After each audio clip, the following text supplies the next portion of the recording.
दोस्तों नमस्कार। VK knowledge electrical में आप सभी का स्वागत है। कंपटीशन एग्ज़ाम्स के प्रीवियस पेपर लेकर हम एक बार फिर उपस्थित हैं। दोस्तों ये paper west Bengal state electricity company limited का है और जूनियर ऑपरेटर कम टेक्नीशियन का पेपर है।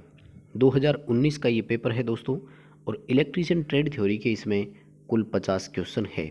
सभी क्वेश्चन को आप लास्ट तक ज़रूर देखना। हम प्रत्येक क्वेश्चन आपको पूरी तरह से एक्सप्लेन करके उसका उत्तर बताएंगे। हम कारण सहित आपको ये बताएंगे कि इसका उत्तर ये क्यों और कैसे आया। सभी क्वेश्चन को लास्ट तक आप ज़रूर देखें। क्वेश्चन एक्सप्लेन करने का तरीका पसंद आए तो आप प्लीज़ वीडियो को लाइक ज़रूर करें, अपने दोस्तों को इसे शेयर ज़रूर करें, और चैनल पर नए हैं तो दोस्तों आप हमारे चैनल को सब्सक्राइब ज़रूर करें। दोस्तों पेपर इंग्लिश में है लेकिन हम इसको हिंदी में ही समझेंगे, तो उम्मीद है कि आप सभी को अच्छे से ये पेपर समझ में आ जाएगा।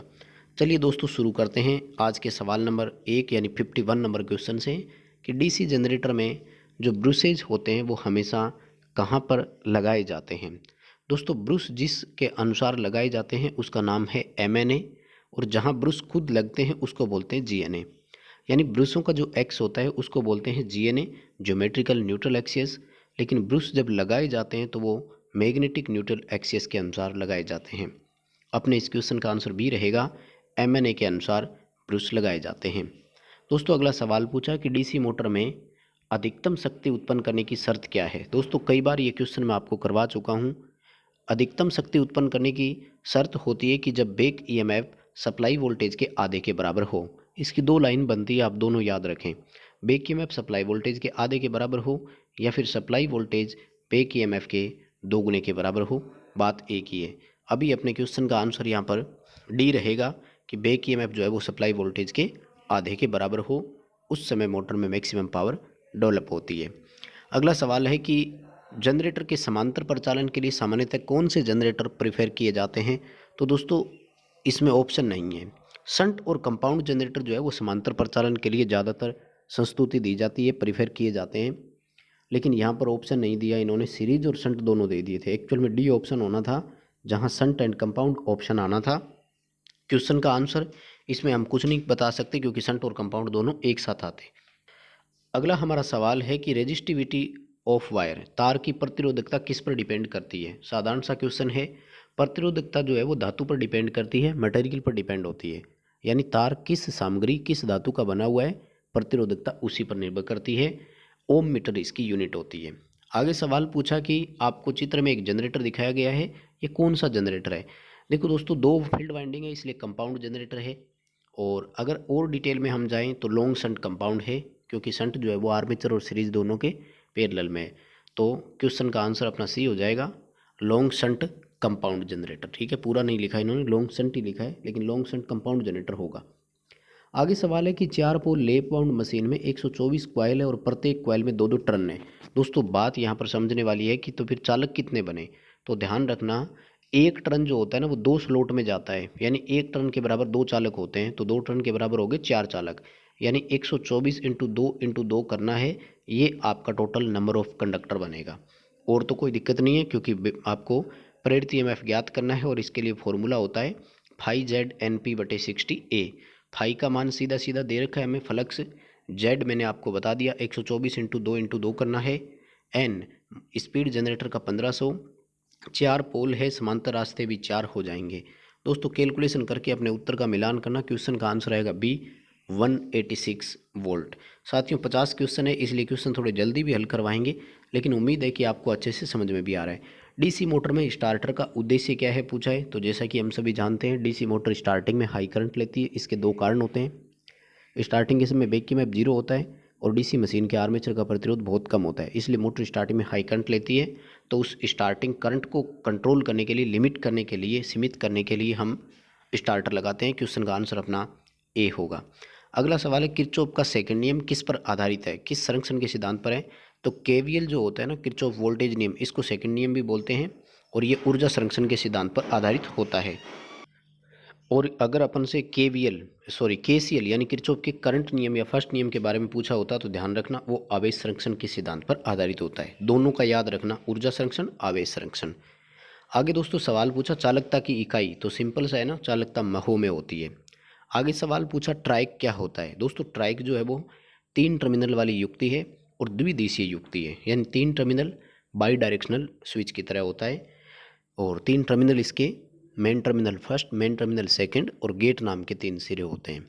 जब गेट पर वोल्टेज देकर एक बार इसकी ट्रिगर कर देते हैं तो उसके बाद ये दोनों दिशाओं में करंट को चला सकता है। आगे सवाल पूछा कि चित्र में आपको एक प्रतीक दिखाया है, वो किसे संकेत कर रहा है। देखो एनोड, कैथोड और गेट नाम के सिरे ना दोस्तों, तो ये होते हैं एससीआर में, सिलिकॉन कंट्रोल रेक्टिफायर में। 3 टर्मिनल होते हैं, 3 ही इसमें पीएन जंक्शन होते हैं। क्वेश्चन का आंसर अपना ए हो जाएगा।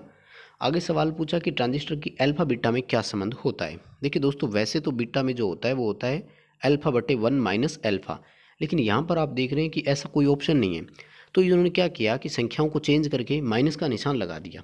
हम यानी इसको कैसे लिख सकते थे, माइनस अल्फा को अल्फा माइनस 1 कर दिया, क्योंकि अल्फा जो होती है वो हमेशा इकाई से कम होती है, इसलिए अल्फा में से अगर 1 घटाएंगे तो ये संख्या नीचे वाली जो है वो भी माइनस की आएगी, तो फिर माइनस से माइनस कट जाएगा और बीटा का जो आंसर है वो प्लस में आ जाएगा। हम इस ऑप्शन में सी ऑप्शन की ओर जाएंगे जहाँ पर लिखा हुआ है बीटा बराबर माइनस अल्फा बटे अल्फा माइनस 1। एक्चुअल में अल्फा बटे 1 माइनस अल्फा होता है, लेकिन इससे भी पॉजिटिव उत्तर आएगा और उससे भी पॉजिटिव ही आता। ये आपको केवल घुमाने के लिए, कंफ्यूज करने के लिए दिया था। आगे सवाल पूछा इन्वर्टर क्या करता है, तो सिंपल सा है ना, इन्वर्टर डीसी को एसी करता है। एसी को एसी में कन्वर्ट करने के लिए साइक्लो कन्वर्टर होता है, डीसी को डीसी करने के लिए चॉपर होता है और एसी को डीसी करने के लिए रेक्टिफायर होता है। आगे सवाल है कि सबसे उपयुक्त वितरण प्रणाली कौन सी है, तो रिंग मेन सिस्टम सबसे उपयुक्त प्रणाली मानते हैं हम, सी ऑप्शन की ओर जाएंगे। डीसी मोटर की गति पूछा है।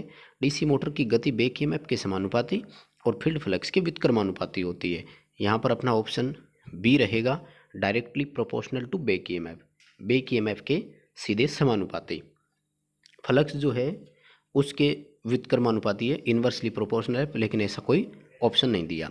दोस्तों सवाल ये अगला बड़ा इंपॉर्टेंट है, कह रहे हैं कि डीसी मशीन में आपको दक्षता के बारे में ग्राफ दिखाया है, तो ये बताइए कि इसमें ऑप्शन जो है वो कि डीसी मशीन की एफिशिएंसी और एचपी में क्या संबंध होता है। एक तरह से सवाल ये पूछा, यानी जब एचपी बढ़ती है तो मशीन की एफिशिएंसी पर क्या प्रभाव पड़ता है, ये अपन से सवाल पूछा।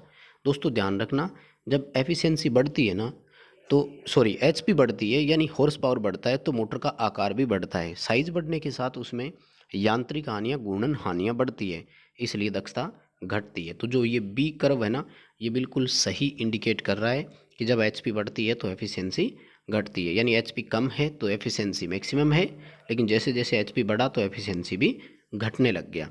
बी उत्तर रहेगा इस क्वेश्चन का, यानी ऑप्शन सी रहेगा, ग्राफ बी जो संकेत कर रहा है वो वाला, क्योंकि घूर्णन हानियाँ जो है वो बढ़ती है।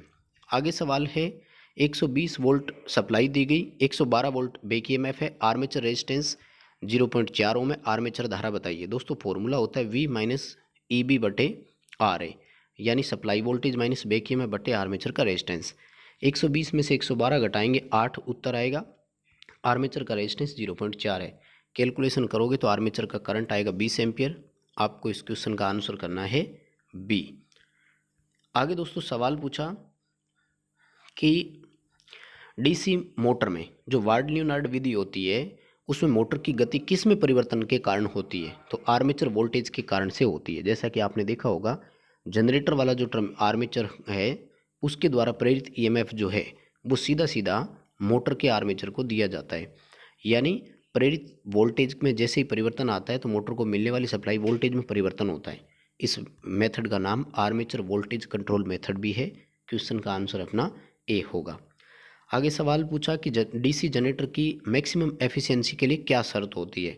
परिवर्तित हानियाँ जब स्थिर हानियों के बराबर होती है तो उस समय एक डीसी जनरेटर की दक्षता उच्चतम होती है। क्वेश्चन का आंसर अपना बी रहेगा। अर्धचालक का ताप गुणांक पूछा है। सेमीकंडक्टर में टेम्परेचर कोफिशिएंट नेगेटिव होता है यानी एनटीसी होता है। क्वेश्चन का आंसर बी होगा, नेगेटिव टेम्परेचर कोफिशिएंट होता है, ऋणात्मक ताप गुणांक होता है। आगे सवाल पूछा कि ब्रेकडाउन रीजन में परिचालन होने के लिए कौन सा डायोड बनता है, तो एक तो जिनर डायोड है जो हमेशा ब्रेकडाउन में ही ऑपरेट होता है, दूसरे होते हैं एवलांचे डायोड। आगे सवाल पूछा कि आपको चित्र में कौन सा प्रतीक दिखाया गया है। तो ये दोस्तों जिनर डायोड का ही है। जो कैथोड है उस पर जेड की आकृति बनी होती है। टनल डायोड में आपको टी की आकृति नजर आती है। आगे सवाल पूछा कि एक प्रतिरोधक रैखिक है, लीनियर रेजिस्टर है, जिसका मान 0 से अधिक है लेकिन अनंत से कम है, मान लीजिए 100 ओम है, तो ये क्या करवा सकता है। दोस्तों प्रतिरोधक एक परिपथ में दो काम करवा सकता है। वोल्टेज को कंट्रोल कर सकता है, यानी वोल्टेज ड्रॉप करवा सकता है, और करंट को लिमिट कर सकता है, धारा को सीमित करने का काम करेगा। यानी सी उत्तर यहाँ पर आपका सही रहेगा। आगे सवाल पूछा कि एमसीबी किस पर क्या है एक प्रकार का मिनिएचर सर्किट ब्रेकर। तो ये दोस्तों मैग्नेटिक स्विच है, एक प्रकार का चुंबकीय स्विच है। इसमें क्वाइल होती है जो रेटेड से ज़्यादा करंट होने पर यानी धारा तीव्रता बढ़ने पर ये ट्रिप करवा देती है। ट्रांसफार्मर में आयरन लॉस कहाँ होता है। तो कोर में उत्पन्न होता है और कॉपर लॉस वाइंडिंग में उत्पन्न होता है। अगला सवाल है सूचक मापी यंत्रों में अवमंदक टॉर्क कौन सा है। तो द्रव घर्षण, वायु घर्षण और एडी करंट तीनों प्रकार होते हैं। क्वेश्चन का आंसर अपना डी रहेगा। आगे सवाल पूछा कि सेकेंडरी वोल्टेज सबसे कम किस प्रकार के कनेक्शन में होगा। तो दोस्तों वो है स्टार स्टार संयोजन। यानी ट्रांसफार्मर की प्राइमरी और सेकेंडरी अगर दोनों स्टार स्टार में जुड़ी हुई है तो सेकेंडरी वोल्टेज सबसे कम मिलता है। क्वेश्चन नंबर 78, ये बहुत अच्छा क्वेश्चन है दोस्तों, बहुत ही अच्छा क्वेश्चन है। सवाल पूछ रहे हैं कि ट्रांसफार्मर में लॉसेज हमने दिखाए हैं, इनमें से कौन सा ग्राफ ऐसा है जो ट्रांसफार्मर में आयरन लॉस को संकेत कर रहा है। साथियों बहुत इंपॉर्टेंट चीज़ है। ट्रांसफार्मर में पावर इनपुट का मान अगर बढ़ता जाता है तो भी फुल लोड इनपुट की बात हो रही है यहाँ पर लॉसेज का। बड़ा साधारण सा है कि आयरन लॉस जो है वो ट्रांसफार्मर में कांस्टेंट होता है, नियत रहता है। यानी लोड उस पर हम कितना भी क्यों ना डाल दें, जो लोहे हानि है वो स्थिर रहती है। और आप देख रहे हैं कि बी ग्राफ जो है वो बिल्कुल एक सीधी रेखा एक कांस्टेंट लाइन में चल रहा है, इसलिए इसका उत्तर क्या आएगा, बी आएगा। सभी भार पर नियत रहने वाली हानि लोहे हानि होती है। अगला सवाल है कि ट्रांसफार्मर एक नियत भार धारा पर चल रहा है, इसकी मैक्सिमम एफिशिएंसी किस पावर फैक्टर पर होगी। इकाई पावर फैक्टर पर अधिकतम दक्षता होती है यदि भार धारा स्थिर यानी नियत रहती है। आगे सवाल पूछा ऑटो ट्रांसफार्मर एक भार को 5 किलोवाट 125 वोल्ट पर सप्लाई करता है, इकाई पावर फैक्टर है। यदि प्राइमरी की वोल्टेज 250 है तो बताइए कि ट्रांसफर्ड पावर जो थी वो कितनी थी। दोस्तों ट्रांसफर्ड पावर अगर आपको कैलकुलेट करनी है तो इसके लिए फॉर्मूला होता है पावर इनटू ट्रांसफॉर्मेशन रेशो। देखिए पावर 5 किलोवाट है, ट्रांसफॉर्मेशन रेशियो V2/V1 से आएगा। V2 का मान 250 वोल्ट है और V1 का 125, ठीक है। सॉरी जो V2 है आपका वो 125 वोल्ट है और V1 का मान 125 है, यानी 1/2 आएगा। 1/2 इंटू 5 करेंगे तो आपका उत्तर आएगा 2500 वाट। क्वेश्चन का आंसर अपना सी रहेगा। आगे दोस्तों सवाल पूछा गया कि किसी भी पदार्थ पर जो एकत्रित द्रव्यमान है वो आवेश के समानुपाती होता है, ये नियम किसका है। बहुत साधारण सा है, फेराडे का वैद्युतिक अपघटन का नियम है। आप सभी जानते होंगे जिन्होंने ये बताया था कि एकत्रित द्रव्यमान m जो होता है वो ZIT के बराबर होता है। आगे सवाल पूछा कि चार्जिंग के दौरान लेड एसिड बैटरी का जो इलेक्ट्रोलाइट होता है वो क्या होता है। तो मजबूत होता है, स्ट्रोंगर होता है। अपेक्षित घनत्व बढ़ जाता है, वोल्टेज बढ़ जाता है। आगे सवाल पूछा कि विद्युत रासायनिक अभिक्रियाएं किस में उत्क्रमणीय नहीं है। तो प्राइमरी सेलों में नहीं होती है, केवल एक दिशा में चलती है, जबकि सेकेंडरी सेल में दोनों दिशाओं में चल सकती है। आगे सवाल पूछा कि फ्यूल सेल जो है वो क्या कन्वर्ट करता है। ईंधन सेल बोलते हैं इसको, रासायनिक ऊर्जा को विद्युत ऊर्जा में बदलता है। क्वेश्चन का आंसर आप डी कर देना। बैटरी के इलेक्ट्रोलाइट में सामान्य अशुद्धि कौन सी है। तो लोहा पाया जाता है, उसमें आयरन इसका उत्तर रहेगा। सिंपल क्वेश्चन है दोस्तों, ये क्वेश्चन पहले आ चुके हैं, आप अच्छे से इनको पढ़ चुके हैं। 10 पिको फेराड जो है वो किसके बराबर है। देखिए पिको जो होता है उसमें होती है 10 की पावर -12 फेराड, यानी 10 × 10 की पावर -12 फेराड के बराबर होगा। क्वेश्चन का आंसर अपना बी हो जाएगा। 10 कैपेसिटर है, प्रत्येक का मान 1 माइक्रो फेराड है। समांतर में जुड़े हुए हैं, टोटल कैपेसिटी बताइए कितनी है। समांतर में कैपेसिटर की कैपेसिटी बढ़ती है, यानी C1 + C2 + C3 होता है, तो टोटल 10 माइक्रोफेराड के बराबर हो जाएगा, सी उत्तर आएगा। प्रतिष्ठंभ किसे कहते हैं, यानी एक जो धातु है उसका रिलक्टेंस की परिभाषा हम कैसे दे सकते हैं। दोस्तों रिलक्टेंस वो होता है जो चुंबकीय फ्लक्स में प्रतिबाधा उत्पन्न करता है, चुंबकीय फ्लक्स का विरोध उत्पन्न करता है। क्वेश्चन का आंसर ए हो जाएगा। आगे सवाल पूछा कि विद्युत चुम्बकीय रूप से प्रेरित ईएमएफ की दिशा कैसे ज्ञात कर सकते हैं। तो फ्लेमिंग के राइट हैंड रूल से ज्ञात होती है। क्वेश्चन का आंसर अपना ए हो जाएगा। आगे दोस्तों सवाल पूछा कि मैग्नेटोमोटिव फोर्स, चुंबकीय परिपथ वाला, ये वैद्युतिक परिपथ में किसके बराबर है? तो ये वैद्युतिक परिपथ में ईएमएफ के समान होता है। इलेक्ट्रोमोटिव फोर्स आ जाएगा, क्वेश्चन का आंसर सी आ जाएगा। दो कॉइल का जो कपलिंग गुणांक होता है वो किसके समानुपाती है? दोस्तों कपलिंग गुणांक का जो फॉर्मूला होता है वो होता है म्यूचुअल इंडक्टेंस बटे √L1 इंटू L2। तो ये 1/L1 इंटू L2 के समानुपाती हो जाएगा। क्वेश्चन का आंसर अपना सी रहेगा। आगे सवाल पूछा कि परिपथ में आरोपित वोल्टेज का मान क्या है? देखिए RLC सीरीज सर्किट है और यहाँ पर टोटल वोल्टेज पूछी है, सबकी अलग अलग वोल्टेज दे रखी है। टोटल वोल्टेज के लिए फॉर्मूला होता है कि प्रतिरोधक पर वोल्टेज का स्क्वायर प्लस दोनों में से जिसकी अधिक हो, जैसे यहाँ पर कैपेसिटर में ज़्यादा है तो VC माइनस VL की होल स्क्वायर और पूरे पर √, यानी 25 की स्क्वायर करनी है 625 आएगा। L और C में अंतर करना है तो 40 और 55 वोल्ट का जब आप अंतर करेंगे तो 15 आएगा, 15 की स्क्वायर करोगे 225 आएगा। दोनों को आप जोड़ोगे तो 900 आएगा, सॉरी लगभग ये आएगा आपका 850, और 850 का जब आप √ निकालेंगे तो ये आएगा 29.15 वोल्ट। कैलकुलेशन करके उत्तर का मिलान आप भी ज़रूर करें।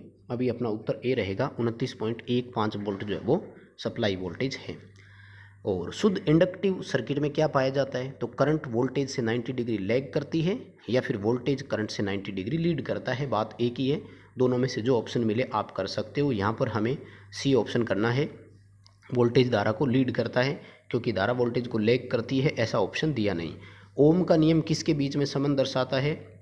ओम का नियम करंट और वोल्टेज के बीच संबंध दर्शाता है जब ताप स्थिर हो। क्वेश्चन का आंसर डी हो जाएगा, current and potential difference.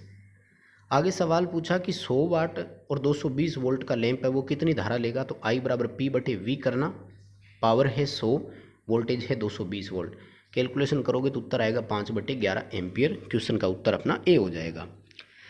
100 watt 220 volt lamp का रेजिस्टेंस निकालना था तो R बराबर V²/P होगा, यानी 220 इंटू 220/100 करोगे दोस्तों उत्तर आएगा 484 ओम। इकाइयाँ लिखने में गलती हो गई, इससे ओम आएगा। क्वेश्चन का आंसर अपना सी होगा, 484 ओम। एमीटर जो है वो किस प्रकार का इंस्ट्रूमेंट है? वो इंडिकेटिंग इंस्ट्रूमेंट है, सूचक उपकरण है। ए उत्तर इसका सही रहेगा। तो क्वेश्चन का आंसर अपना ए हो जाएगा, सूचक मापी यंत्र है। और एमीटर जो मूविंग आयरन प्रकार का है उसकी रेंज कैसे बढ़ा सकते हैं? उसके लिए शंट लगाते हैं, और वोल्ट मीटर की रेंज के लिए हम मल्टीप्लायर लगाते हैं। व्हीटस्टोन ब्रिज क्या काम आता है? तो रेजिस्टेंस नापने के काम आता है। बड़ा सिंपल क्वेश्चन है। और आगे सवाल पूछा कि उपभोक्ता के जो टर्मिनल से डिस्ट्रीब्यूटर जुड़ते हैं उनको क्या बोलते हैं? तो उनको अपन सर्विसमैन बोलते हैं। बस दोस्तों यही आए थे 50 क्वेश्चन इस पेपर में। बहुत सिंपल क्वेश्चन है। एक्सप्लेन करने का तरीका पसंद आया तो लाइक ज़रूर करें, और चैनल पर नए हो तो चैनल को सब्सक्राइब जरूर करें।